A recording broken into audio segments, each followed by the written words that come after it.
The Heat just robbed the NBA. Pat Riley is definitely not asleep this offseason as he just went out and traded two bench guys for a prolific scoring shooting guard in Norman Powell. I'm here to break down the entirety of this trade and how the Miami Heat did so well.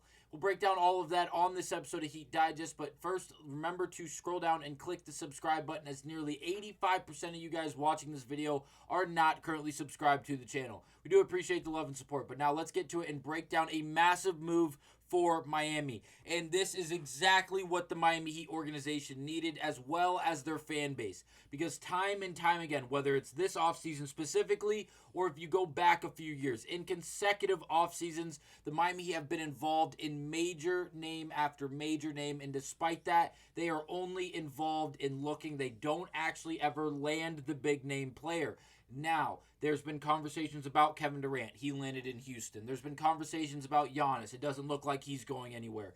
Damian Lillard and Bradley Beal, both of those guys have not landed anywhere, including Miami. But now Miami goes out there and they make one of the best decisions they could have. And the reason I say that is because this was an underappreciated name. This was an unexpected move. Norman Powell was not getting a lot of conversations. He was not someone that we had discussed on this channel before, at least in the recent past, because it didn't seem like he was going to be available via trade, especially at this price. Now, you may be thinking, Houston, it's Norman Powell. Outside of scoring about 20 points per game, what is he going to do for you? Well, he's been pretty damn good for a long time. Now he's played in the Eastern Conference with Toronto before going out west and playing for two teams. Now returning to the Eastern Conference, playing for this Miami Heat organization. He's been around this league for a long time, both conferences. He's been to deep playoff runs with good teams. He's been on bad teams, and now he finds himself with Miami, playing alongside a bunch of really good other players that could,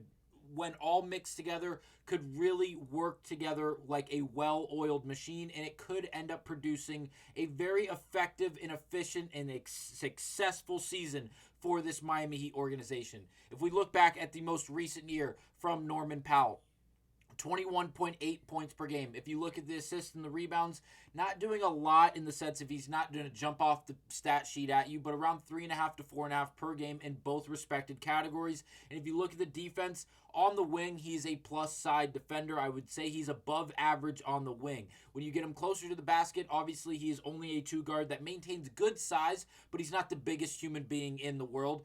But again, on the outsides, 1.2 steals per game. Overall, being able to move his feet laterally with quick hands. Overall, a plus side defender that's going to fit in very, very well in Miami. Overall, Norman Powell as a player is going to be great for this Miami Heat organization, especially in this starting lineup. It looks drastically different, so if you haven't seen it, it's going to look very odd compared to what you're used to seeing in comparison to last year. Tyler Hero at the point guard, Norman Powell at the shooting guard, Andrew Wiggins at the small forward, Bam Adebayo at the 4, and then Kel'el Ware at the 5. Overall, a very, very different lineup for this Miami Heat organization, and I absolutely love it. I think not only do the Miami Heat now have a decent amount of size, but now they have a lot of athleticism as well as a lot of perimeter defense. Outside of Tyler Hero, I don't know if there's anyone in that starting lineup that even gives me a relative scare or concern when it comes to defending on the perimeter or on the outside, if you will.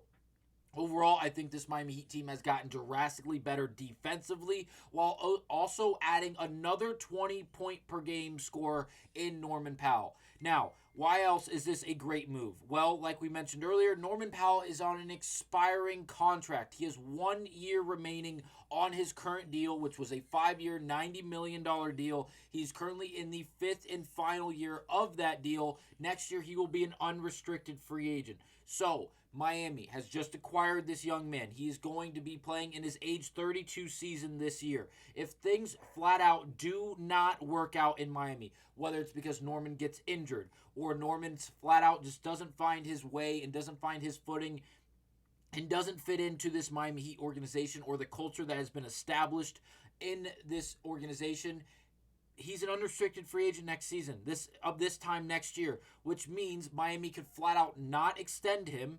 And once they got to the offseason, he would come off the books because there is no more of his contract remaining, and he would enter the free agency market. And the Miami Heat, once again, would not only open up a roster spot, but more cap room because of his departure. I think this was probably one of the better decisions. I think this was a better decision than even Bradley Beal. I believe Beal is a year younger, or maybe 2 years younger, than Norman Powell. And the games are relatively the same. But again, Norman Powell last year, we saw more from Norman than we did from Bradley Beal. The situations were drastically different, so that definitely matters, and I understand that. But it is worth highlighting that Pat Riley might have made a genius decision going out there and seeing the bait of Bradley Beal. Seeing that, hey, it's going to require not only Phoenix to buy out Bradley Beal, but then a sign and trade with Phoenix in order to get Bradley Beal to Miami. Also, you would then be acquiring a new contract for Bradley Beal, so there wouldn't be a no trade clause in there unless you gave him one, obviously. But that entire idea just seems like a bit sticky of a situation when you can go out there and acquire someone like Norman Powell, who has been around the game of basketball for so long on the professional level and has been effective and as good as he's been up to this point. I think this was a slam dunk of a trade for this Miami Heat organization. Overall, an A+ in my grading book. If you look at everyone else, the Clippers got John Collins in single league John Collins, and then the Jazz got Kevin Love, Kyle Anderson in the 2027 second round pick. I believe that Kevin Love is going to be bought out by the Utah Jazz and become an unrestricted free agent, where he will either sign with a by far and away one of the top championship contenders going into next season, hopefully to ride out into the sunset on the highest stage possible, or he will flat out just retire. That is my overall thoughts and opinions going into this before we learn even any more information outside of the fact that Kevin Love is the newest Utah Jazz.